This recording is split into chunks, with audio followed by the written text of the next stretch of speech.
Alright guys, we're at the last episode of Lower Decks, episode 10, and I'm going to be straight up with you guys. I like this episode. Having said that, let's get right into it. In the intro to episode 10 of Lower Decks called, No Small Parts, we return to Beta 3. If you don't remember that planet, that's the planet with Landru, where the people are worshipping a computer called Landru, Captain Kirk and the gang, free them from Landru's control, yada yada yada. We return to this planet. A good way to do a reference that respects canon and respects that this show takes place in Star Trek. Okay? That's how you bring Kirk into it. By going back to a planet that Kirk was at. That's the way you do it. Okay, guys? Mariner and Boimler stay behind for whatever reason on Beta 3, and Boimler forgets his comm badge on somehow. I don't know how this works. I didn't know that comm badges were speakerphones. I'm pointing at my badge, which is just a regular badge. It's not a comm badge, but you can imagine if I had a comm badge, and I press it, and I didn't think you could hear the entire room, but I guess you can. So, anyway, the bridge crew is trying to get a hold of Boimler. His comm badge is on, and the whole entire bridge crew overhears a conversation between Boimler and Mariner about how, get this, guys, get this, Mariner is the captain's daughter. What? Kinda didn't think it would be revealed to everyone at the end of season 1, but I guess it's an interesting way to kind of cap off the season. Meanwhile, the Sovang, which is another California-class ship. I'm tired of seeing this class of ship. Come on, guys. We had the Parliament class. Can we get one more class of ship? Sovang should have been some original ship class. Regardless, the Sovang is destroyed by Pakleds. The Pakleds are back. We need things to make us go. And they are in this episode. And they destroy the Sovang. And wouldn't you know it, the Cerritos gets the distress call to go to the rescue. Not before, though, an exocomp Starfleet officer arrives on the Cerritos for orientation. This is her first day. Reflecting the first episode with Tendy's first day on the Cerritos, we have an exocomp named Peanut Hamper, which is a funny name, being introduced to Cerritos for the first time by Tendy. Tendy is her liaison. So, Peanut Hamper is bad at everything except for the job that Tendy likes to do, which is, I guess, suturing people up. And, of course, Tendy is a little bit embarrassed by this, being upstaged by the new arrival in Peanut Hamper. But that's not really a big deal and doesn't really affect the story much. Rutherford's prosthetic is acting up in this episode, which was funny. It changes his personality on the fly. And I thought that was really cool. We saw it for a brief instant in the first episode, and then never again, and then again in the last episode of the season. Why? It was funny. That should have been in every episode. That could have been his running joke. Instead, he was just bland. Mariner, of course, hates the newfound attention she's getting from the crew, being that the crew knows that she's the captain's daughter.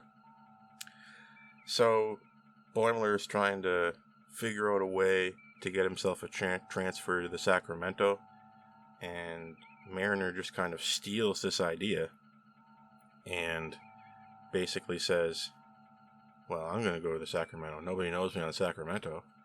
She can act the fool all she wants in the Sacramento, right?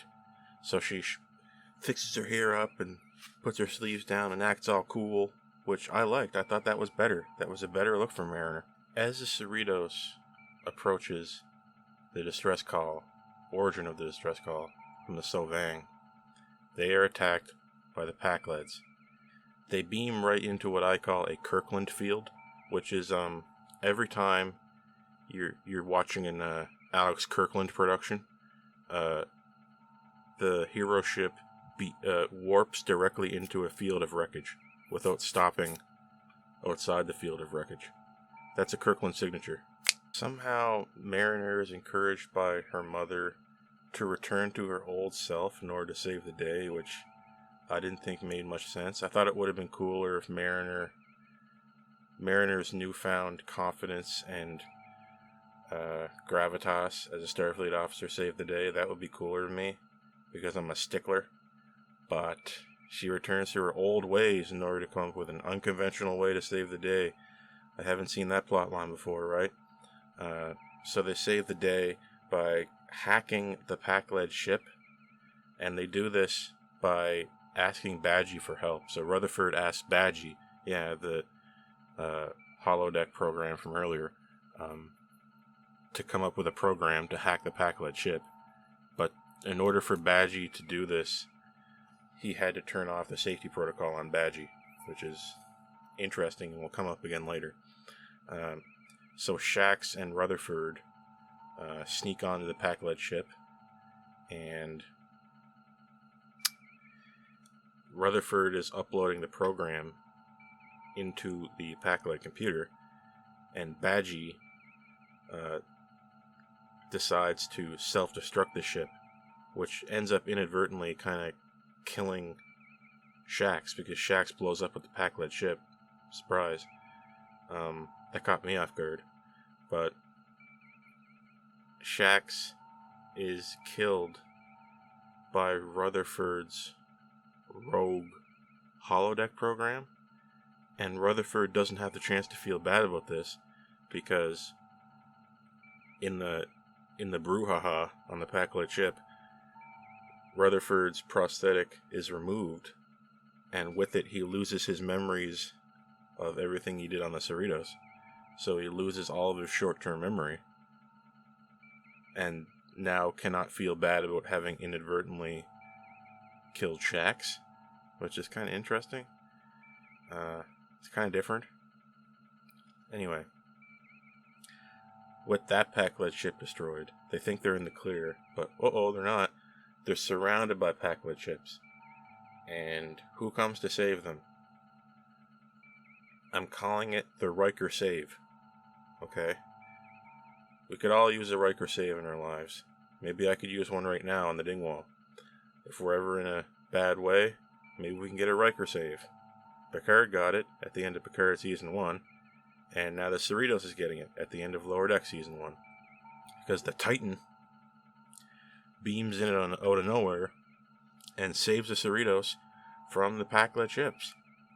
And my mouth was agape the entire time, because they unabashedly played the entire TNG march as soon as the Titan showed up. And I loved it, guys. I loved it. Holy crap. Finally, it's back. Ah, my heart. I need to calm down now. Okay. Titan saves the day, and the Cerritos gets off scot-free, but having lost Shax. And things are patched up between Mariner and the captain, which is good. And Boimler looks like he gets a transfer to the Titan. What's that going to mean for Season 2? I don't know. But yeah. Good episode. And Shax and Tana is officially a thing now. They hinted at it earlier with the offhand kiss between Shax and Tana, and now it's a real thing, only to have Shax die, which is sad. But that's going to add depth to Tana's character if we see her again in Season 2. So that's okay. I caught myself humming the theme song to Lower Decks a few times when I wasn't watching it. I can't remember the Discovery theme song or the Picard theme song. That's gotta count for something, right? I'm only heard when you make me heard, is something that Ransom says to Mariner after being chewed out by the captain for not being as hard on Mariner anymore, since he found out that she's the captain's daughter. Engineer Phillips is walking around with something called hand pies. Boimler calls it a hand pie, like a little edible fruit pie thing that fits in your hand. I thought that was funny, I don't know why. This episode, like the last episode, Crisis Point, is a graphical powerhouse. When the crew of the Cerritos are fending off the Pakleds who have beamed onto the Cerritos. You can see Mariner open these overhead hatches, revealing all of her contraband, which is like drugs, alcohol, whatever, weapons. And one of the things that falls out, and I think Phillips picks it up, is the toy Spock helmet. You know, the one where it's like kind of a white helmet with a red flashing light on top, that was somehow sold to kids like 40 years ago as some type of Star Trek toy, which made no sense at all. That showed up. The song Faith of the Heart is mentioned. Riker, at the end of the episode, is leaving a holodeck recording or something like that, telling the crew that he was just checking out the first Enterprise. Again, he went back and looked at it again after the events of the last episode of Enterprise. And he said that, boy, they had a long road, or something like that. I chuckled. I like Faith of the Heart. Okay, I like it. I like that song. Okay? So shoot me. This episode works great on first viewing, but some things make less sense on second thought. I wish Mariner didn't return to her old self, and I wish Boimler wasn't promoted, which is odd, because he deserved the promotion. I wanted to see more of Boimler on the Cerritos.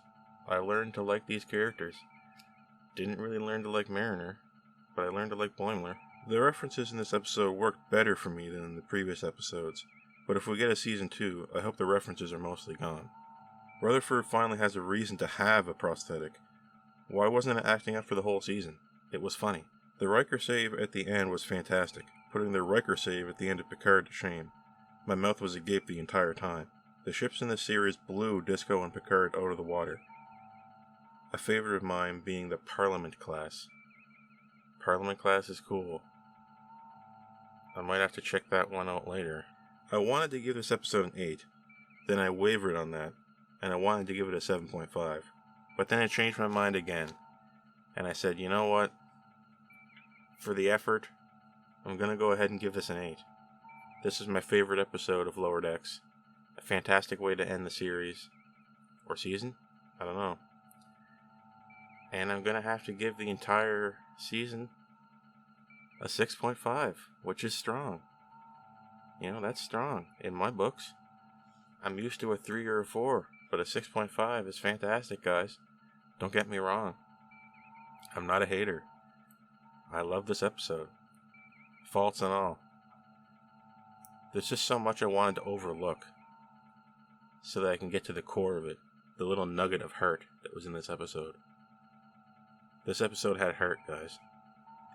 So it's getting an 8. One more thing. Why are the uniforms on the Titan the old style uniforms from the end of Deep Space Nine? Why are we doing that thing again with different uniforms? It's getting annoying. Discovery did it, and now this is doing it. What's the point? The uniforms on the Cerritos are cool. I want to wear that uniform. I don't want to wear that stuffy, ugly Deep Space Nine uniform that's all dark and nasty. Can someone please explain why it is that we have different uniforms for different ships in Starfleet? There's a moment in this where it was clearly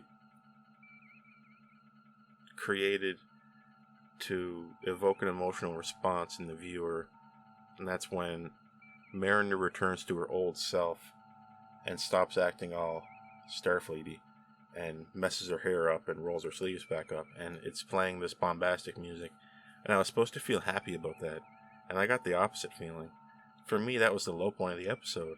I wanted to see Mariner evolve into a good officer, not devolve back into her old self. Did everyone else feel that way? Maybe it just wasn't for me. I wanted to come out of this liking Mariner at the end, And the moment where I was supposed to learn that I actually did like her, I learned that I liked her less. In this episode, I came out liking Boimler, Rutherford, Tendi, but not really Mariner. I'm sorry. Maybe we'll see what happens in Season 2. Tendi was still boring in this episode. Rutherford wasn't boring, finally. Rutherford was cool in this episode. And Boimler was just Boimler in this episode. He was alright. But Rutherford was cool in this episode, I think. And he kind of was involved in saving the day. Even though he kind of killed Shax. Oops. So yeah, 8 out of 10. What can I say?